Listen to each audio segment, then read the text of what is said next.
পাবনাবাসীদেরকে আমি অনেক ভালোবাসি। আমার প্রিয় পাবনাবাসী, আমি তোমাদেরকে ভালোবাসি, কারণ আমার শুরুই হয়েছে পাবনা থেকে। মনে আছে 1972 সন? 1972 সনের অগ্নিঝরা দিনগুলোতে আল্লাহ তাআলা এই ময়দানে আমারে আনছেন। দেশ স্বাধীন হয়েছে সবে মাত্র, বহুত আলেম শহীদ হয়ে গেছে, বহুত আলেম জেলখানায় চলে গেছে, বহুত আলেম পালায় চলে গেছে, ময়দান খালি, বক্তব্য রাখার মতো লোক নাই।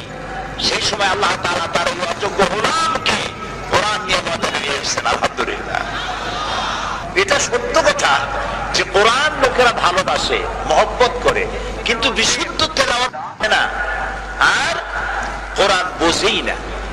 কোরআন বোঝার সংখ্যা খুবই, খালি তেলাওয়াত করে আর জ্বলে, অন্য কোন সময় জ্বলে না। কোরআন পড়তে গেলেই জুলুমি আসে।